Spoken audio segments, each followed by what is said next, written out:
মিনহা খলাকনাকুম ওয়া ফিহা নুঈদুকুম। আল্লাহ বলেন মাটির মানুষ আমি আল্লাহ মাটির সাথে মিলায় দেব, তার মানে কবর জগতে নিয়ে যাবে। এ যুবক, ও তরুণ কিশোর, ও পর্দার আড়ালের মা, কয়েকটা মিনিট অন্তরের কানটা সজাগ করিয়া আমলের নিয়াইতে কথাগুলি শোনেন।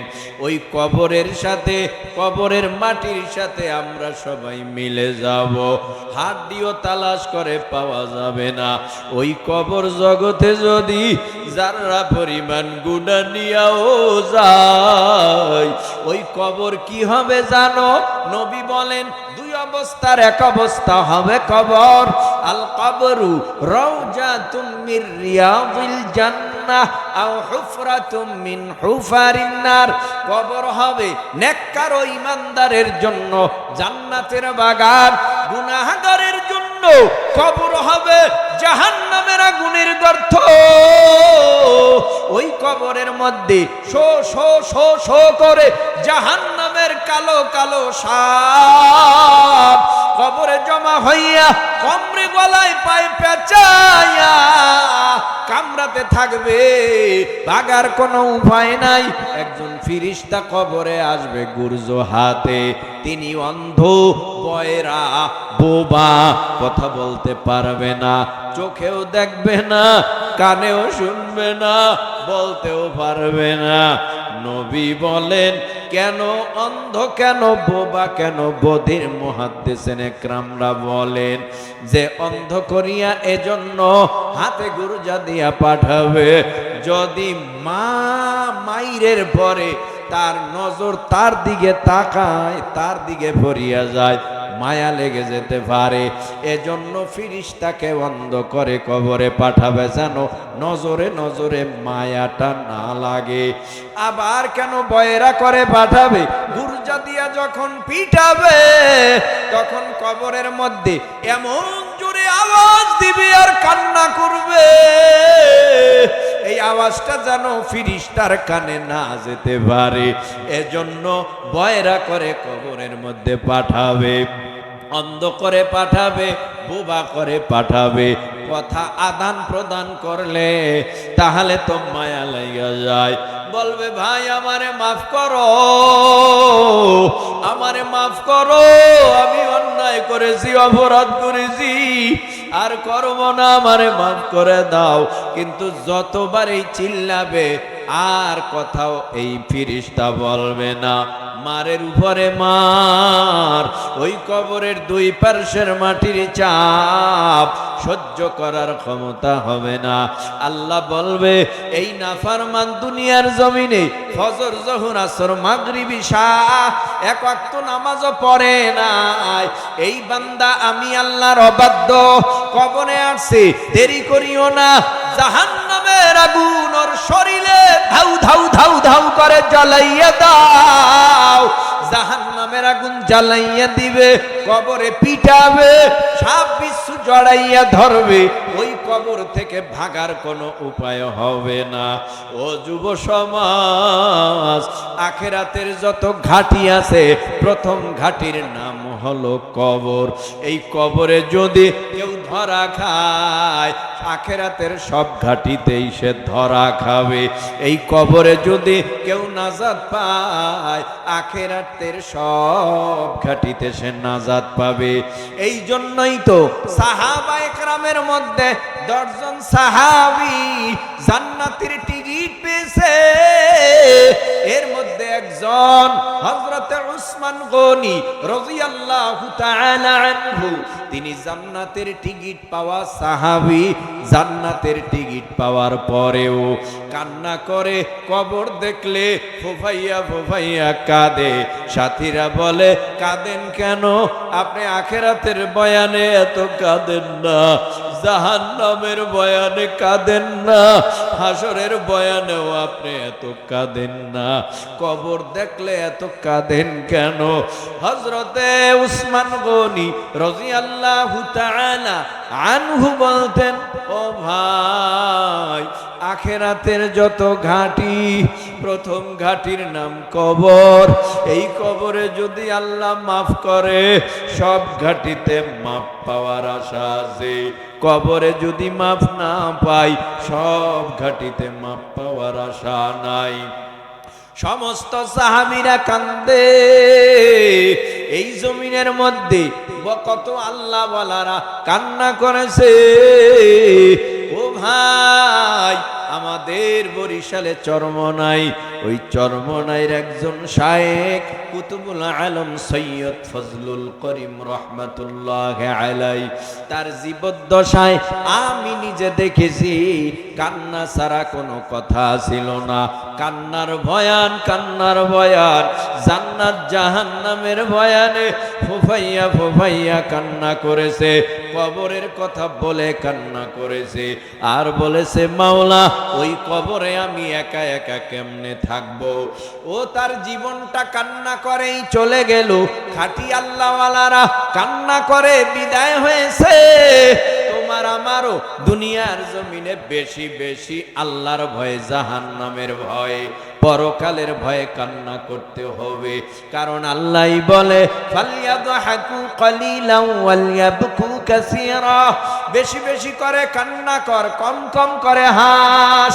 এই দুনিয়ার জমিনে যারা বেশি কান্না করবি আল্লাহর ভয়ে, মরণে তাদের কোনো চিন্তা নাই।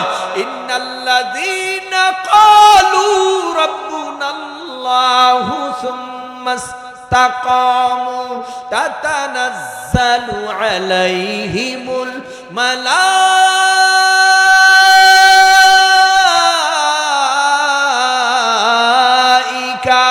আল্লা তাখাফু ওয়া লা তাহজানু ওয়া আবশিরু বিল জান্নাতিল্লাতী কুনতুম তুআদুন।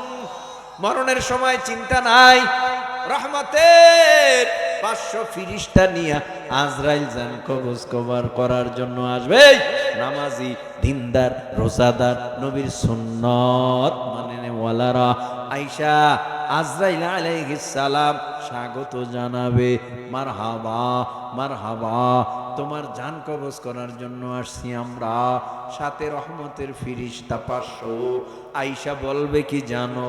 আল্লাহ তাখাফু, তোমার কোনো ভয় নাই, ওয়ালা তাহজানু, তোমার কোনো চিন্তা নাই, ওয়া আবশিরু বিল জান্নাতিল্লাতী কুনতুম তুআদুন, তুমি যেই জান্নাতের জন্য আল্লাহর কাছে আকাঙ্ক্ষায় ছিলা, আর আল্লাহ যেই জান্নাত তোমারে দেওয়ার জন্য অঙ্গীকারবদ্ধ হয়েছিল, এই দেখো তোমার সামনে জান্নাত। যখন জান্নাতের নেয়ামত তুলে ধরা হবে, তখন লা ইলাহা ইল্লাল্লাহু মুহাম্মাদুর রাসূলুল্লাহ সাল্লাল্লাহু আলাইহি ওয়াসাল্লাম কালিমা পড়তে পড়তে এই আল্লাহর বান্দা বান্দি জান্নাতের মেহমান হয়ে যাবে। ভাই, বোতলে বিষ ঢাললে মধু পড়বে।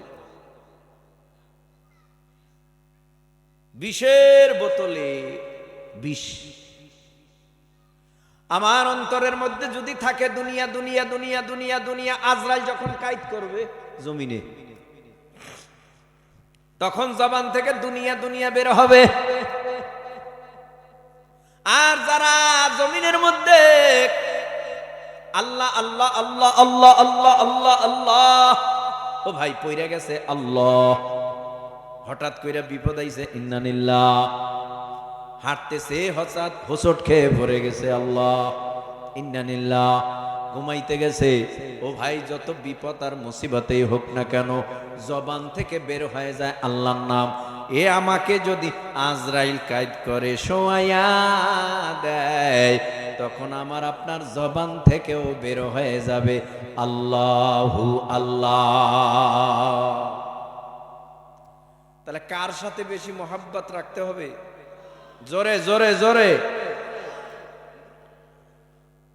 অনেক কথা বলার ছিল, অনেক কথা বলেছি, আরো কথা জীবদ্দশায় শুনতে পারবেন।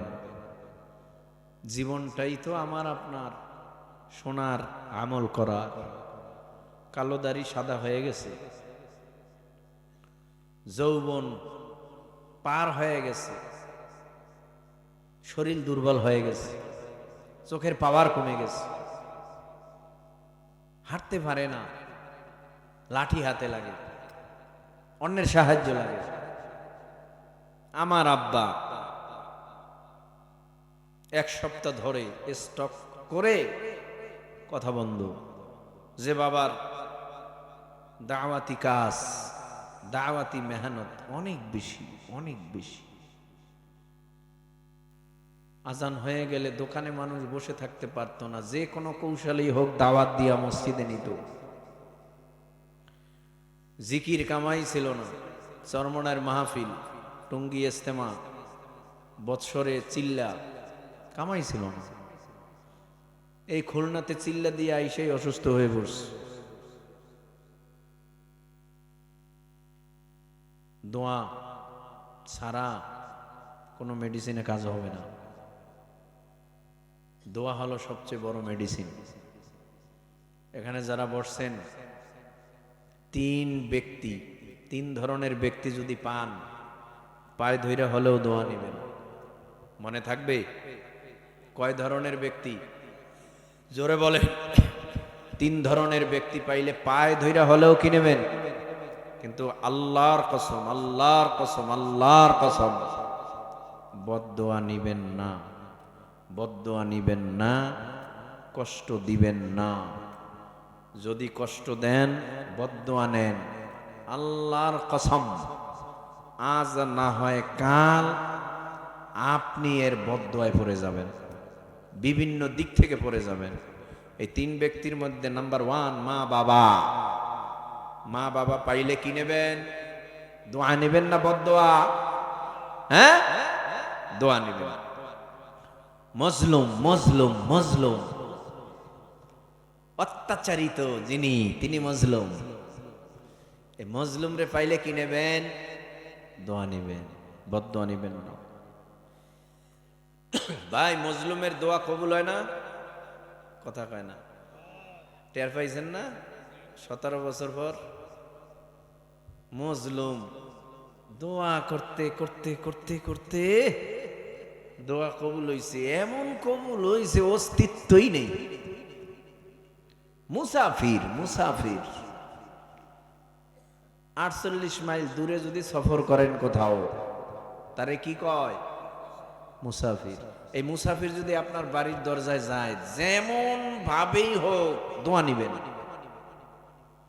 যদি শুনছেন একটা জামাত আসছে এলাকায়, দোয়া নিবেন। যদি শুনছেন কোথাও থেকে কোনো আলেম আসছে বহু দূর থেকে, দোয়া নিবেন।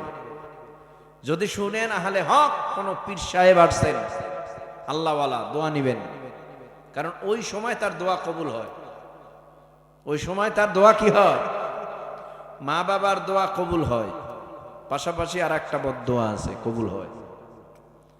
পাশাপাশি মজলুমের দোয়া কবুল হয়, বদদোয়াও কবুল হয়। মুসাফিরের দোয়া কি হয়? কবুল হয়। বদদোয়াও কি হয়? কবুল হয়। আমরা কখনোই বদদোয়া কারো থেকে নিব না। আমরা কি নেব? দোয়া নিব। এখন দোয়া কি? যাইয়া মার পা জড়াই ধরলেই দোয়া হয়ে যাবে? বাবার পা জড়াই ধরলে, মজলুমের পাও জড়াই ধরলে, আর মুসাফিরের পাও জড়াইয়া ধরলেই দোয়া হইব? দোয়া হবে আপনার ব্যবহারে, কাজে, আপনার কর্মে। দোয়া হবে আপনার কাজে, কর্মে, ব্যবহারে। আসুন আমরা ওই মা বাবার জন্য দোয়া করি। ভাই, রাত গভীর হলে ফজরের নামাজ সহজ হয় না কষ্ট হয়? হ্যাঁ, কষ্ট হয়। ফজরের নামাজ আল্লাহওয়ালা যারা, এরা ইশারের পরে কোনো বয়ান করে নাই। খেয়াল করেন, এদিকে আমার দিকে তাকান। এরা ইশারের পরে কিছু সময়ের পরে কি ঘুমায় পড়তে। এখনো যারা একেবারে ওই লেভেলের বুজুর্গ, এখনো তারা ঈশার পরে কোথাও বয়ান করে না। ফরিদাবাদ মাদ্রাসা ঢাকার মুফতি আবু সাইদ হাফিজাহুল্লাহ এশারের পরে কেউ তারে ভিডিও বয়ান করাইতে পারবে না। মাগরিবের পরে বয়ান এশা পর্যন্ত, এরপরে তোমরা যা করো করো, আমার বিষয় না, আমি এশারের পরে বয়ান করব না। আছে না এখনো মানুষ? আছে।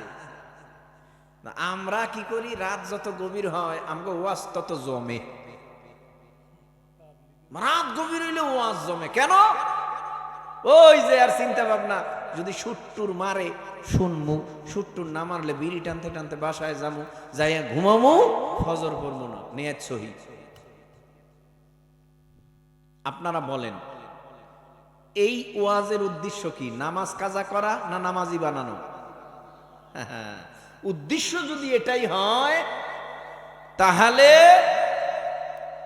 বয়ান বেশি না, বয়ান কম, আমল বেশি। উদ্দেশ্য যদি এটা হয়, আমল কি হয়? ওই দেখেন না, বহু বুজুর্গ করে কয়, হুজুর খালি 5টা মিনিট আমার মাদ্রাসায় বইবেন আর যাইবেন। বলেনি 5 মিনিট বইছে আমার দেখা, তো 5 মিনিটের বেশি আর বসে নাই, তখন তো গেছে গা। তুমি কইছো 5 মিনিটের কথা, 6 মিনিট হবে কেন? আমি তো তোমার ওই 5 মিনিটের হিসাব করে আইছি, আমার অন্য জায়গায় যেতে হবে, কাজ আছে। এখনো বহু সরল সহজ মানুষ আছে, বুদ্ধিমান, কয় আপনারা ডাইল ভাত খাওয়ামু, ডাইল ভাত, বাড়িতে দাওয়াত। গোস্ত আনছো কেন? খাবো না। মাছ আনছো কেন? খাবো না। কি আসেনি এরকম লোক? আছে ভাই। আগের মানুষ এত সরল ছিল, আর এখন আমগো মধ্যে কি ফেস, জিলাপির থেকেও বেশি ফেস। কি ফেস? এই পেশাফেসি বন্ধ করতে হবে, মাদ্রাসার দিকে নজর করতে হবে। একটা মেয়েকে যদি আলেমা বানান ক্ষতি হবে না, বরঞ্চ আপনার ঘরটা জান্নাত হয়ে যাবে। সুবহানাল্লাহ, সুবহানাল্লাহ। একটা ছেলেকে আলেম বানাবেন, কোরআনের হাফেজ বানাবেন, আলেম বানাবেন, মুফতি বানাবেন, মুহাদ্দিস বানাবেন। আমি তো সব সময় দোয়া করি, আল্লাহ আমার বংশের ভিতরে বড় বড় বুজুর্গ বানায় দিও। লাভ হবে কি? বংশের জন্য যখন তারা দোয়া করবে তখন আমারে বলবে না। এজন্য আমি দোয়া করি, আল্লাহ আমার বংশের মধ্যে বড় বড় বুজুর্গ বানায় দিও। এখন দোয়া কইরা গেলে 20 বছর পরেও দোয়া কবুল হইতে পারে। তো আমার বংশে এমন একজন বুজুর্গ বড় হতে পারে, যেই বুজুর্গর নাম সারা বিশ্বে ছড়িয়ে যেতে পারে। হয় না? এরকম হয় নাই? 20 বছর পর দোয়া কবুল হইছে, 10 বছর পর কবুল হইছে, জীবনে হায়াতে কবুল হইছে, কিন্তু টের পাও নাই। দোয়া কারো ফেরত আসে না। আল্লাহর দরবারে দোয়া করলে দোয়া আজ না হয় কাল কবুল হবেই। যে এই দোয়াটা দুনিয়ায় কাজে না লাগলেও আখিরাতে তোমার কাজে লাগবে। বাবা নাই কার কার? হাত জাগান তো দেখি আপনারা। আহারে বাবা রে, হাত নামান। মা নাই কার কার? মা, হাত নামান। এই মা বাবার জন্য দিল খুলে খাস করে দোয়া করবেন। এখন দোয়া ছাড়া বিকল্প কোন রাস্তা পরকালে নাজাতের নাই। আপনারা দীর্ঘক্ষণ সেই সকাল 9টা থেকে এখানে মনে হয় প্রোগ্রাম চলতেছে না? সেই তসবিহ আমার দেখা সত্ত্বে জীবনে 200-300 বার দুরূদ না পড়ে ঘুমায় না সাল্লাল্লাহু আলাইহি ওয়াসাল্লাম। তো তসবিহ টেপতে টেপতে ঘুমায় পড়তো। এই অভ্যাসের যাদের হাতে তসবিহ থাকে, অন্তত পক্ষে 2-1 বার হলেও আল্লাহর নাম নেওয়া হয়, ঠিক না? অনেকে মনে করে বুজুর্গ ভাব দেখায়। আর তোমার ভাব লইয়া তুমি থাকো, আমার তসবিহ আছে, আমার ভাব হোক আর যা হোক, আল্লাহর নাম তো হয়। কথা বুঝেন নাই মনে হয়? তুমি ভাব দেখো আমার, কিন্তু আমার ভিতরে তো দেখতেছি আমি আল্লাহর নামের জিকির করতেছি। তোমার ভাব লইয়া তুমি থাকো। আরে আমার ভিতরে বুজুর্গি ভাব যদি আসে, তো তসবিহ হাতে লইলেও আসবে, না লইলেও আসবে। আসবে না? কত মানুষ আছে দেখবেন নামাজ পড়তে পড়তে এখন কি এক মহা বুজুর্গ, হে কেউ রে মানুষই মনে করে না, বেনামাজিরে মানুষই মনে করে না। আছে না এরকম মুসল্লি? মানুষই মনে করে না। ওরে আল্লাহ রে, হ্যাঁ ফিকিরেই নাই যে আমি হারা বছর নামাজ পড়াও জান্নাতে যেতে পারবো না যদি ছেলেটারে নামাজি না বানাই। চিন্তা নাই, সে নিজে নামাজি হইছে, ছেলে বেনামাজি, খবর নাই। আমরা সবাই সবাইকে দাওয়াত দিব ইনশাআল্লাহ। আল্লাহুম্মা সাল্লি আলা মুহাম্মাদিন নাবিয়্যিল উম্মিয়্যি ওয়া আলা আলিহি ওয়া সাল্লিম তাসলিমা। আল্লাহুম্মা সাল্লি আলা মুহাম্মাদিন নাবিয়্যিল উম্মিয়্যি ওয়া আলা আলিহি ওয়া সাল্লিম তাসলিমা।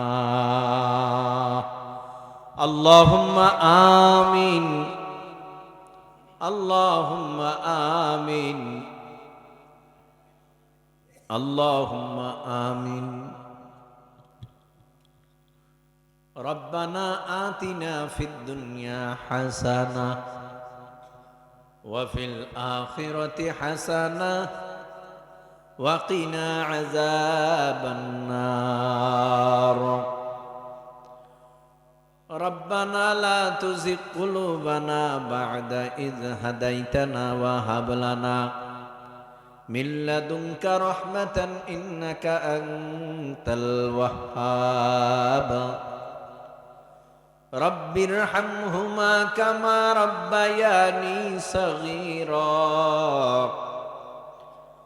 রব্বিরহামহুমা কামা রব্বায়ানি সগীরা। बता हमको तेरे राह किस तरफ आए, तेरे राह पर चला हमको खुदाया। बुजुर्गी की नहीं हमको जरूरत, गुलाम अपना बना हमको खुदाया। রাত গভীর হতে চলেছে। দুনিয়ার নিয়ম জজকোর্ট, সুপ্রিম কোর্ট, হাইকোর্ট, মানুষের ঘরের দরওয়াজা, বাড়ির দরওয়াজা গভীর রাত্রে বন্ধ হয়ে যায়।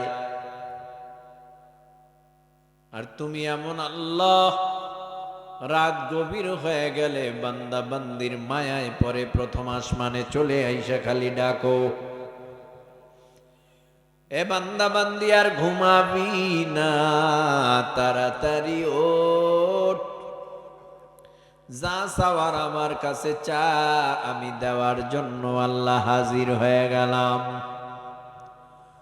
আল্লাহ গো, গুনার বোঝা মাথায় নিয়া বড় আশা করে আপনার পাক আলিশান বাদশাহী দরবারে হাত তুলেছি। দয়া করে মায়া করে আমাদের কারো হাত খালি ফিরাই দিও না, আমাদের জিন্দেগীর সব গুনাহ খাতা মাফ করে দাও। আয় আল্লাহ, তাকায় দেখো, কার জানি মা নাই, কার জানি বাবাও নাই, কবরের মধ্যে ঘুমায় কান্দে। জমিনের মধ্যে কম্বল গায়ে দাও, লেপ গায়ে দাও, জাজিমে ঘুমাও, তোষকে ঘুমাও, চাদর গায়ে দাও। আজকে তোমার মা কবরে, গায়ে কম্বলও নাই, চাদরও নাই, খেতাও নাই, বালিশও নাই। তোমার মা বাবার কবর বড় অন্ধকার। এই অন্ধকার কবরে আসার পর আমার গুনার কারণে কবরে সাপ আমার কোমরে গলায় পায়ে পেঁচাইয়া পেঁচাইয়া তোর মা বাবারে কামড়ায়। তোর মা বাবার কবরের মধ্যে জাহান্নামের আগুন ধাউ ধাউ ধাউ ধাউ করে জ্বলতে জ্বলতে কলিজা পুড়িয়া যায়। তোর মা বাবার কবরে ফিরিস্তারা গুরজা দিয়া পিঠায়। আয় আল্লাহ, আমাদের যাদের মা নাই বাবাও নাই, ওই কবরে ঘুমায় রইছে, আমাদের প্রত্যেকের মা বাবার কবর জান্নাতুল ফিরদাউসের বাগান বানায়া দাও। ইয়া রাব্বুল আলামিন, তাকায় দেখো এলাকার মধ্যে কত মুরব্বি ছিল, এখন মুরব্বিরা নাই, কবরে চলে গেছে। কারো কবরে আযাব দিও না, সকলের কবরের আযাব মাফ কইরা কবর জান্নাতের বাগান বানায় দাও। এই মাহফিলকে উসিলা করে এলাকার মধ্যে বহু মানুষ টাকা দিয়েছে, দান করেছে, সাহায্য সহযোগিতার হাত বাড়ায় দিছে। ও আল্লাহ গো, দয়া করে মায়া করে সকলের দান তোমার আদালতে কবুল করে নাও। যে উদ্দেশ্য করে দান করেছে উদ্দেশ্যকে সফল করে দাও, মনের আশা পুরায় দাও, নেক পুরায় দাও, সর্বদিক থেকে হেফাজত করো ইয়া আল্লাহ। সবাই মায়া কইরা ডাক দেন আল্লাহ, আরো দয়া করে ডাক দেন আল্লাহ। আল্লাহরে যদি কেউ এক ডাক দেয়, আল্লাহ এক ডাকের জবাব দেয় 10 বার, লাব্বাইকা আবদি, বান্দা তুমি কেন আমারে ডাকো, আমি তো হাজির আর নাজির। আল্লাহ আমরা আপনারে ডাকি কেন জানেননি? আমরা গুনাহগার, আমাদের গুনাহ মাফ কইরা দেন। আপনারে আমরা ডাকি কেন জানেননি? আমরা ঋণী, ঋণ দেওয়ার তৌফিক দেন। আমরা বিপদে রক্ষা করেন, মুসিবতে দূর করেন, চলার পথে কুদরতি হাতে হেফাজত করেন, শরীর অসুস্থতা দূর করে সুস্থতার নিয়ামত দেন, সারা দুনিয়া ঘুরে দিনের সহি খিদমত করার তৌফিক দেন ইয়া আল্লাহ। আমার বাবা অসুস্থ, পরিপূর্ণ শেফা দেন, পরিপূর্ণ শেফা দেন। আমাদের মধ্যে যারা অসুস্থ হাত তুলেছি, আমাদের সবাইকে সুস্থতার নিয়ামত দেন। আয় আল্লাহ, মাদ্রাসার মুহতামিমকে কবুল করেন, সহকারী শিক্ষককে কবুল করেন, ছাত্র ওস্তাদকে কবুল করেন, অভাব অনটন দূর করেন। আমাদের প্রত্যেককে মানুষের গোলামির থেকে বাঁচাইয়া আপনার গোলামি করার তৌফিক দিয়া দেন।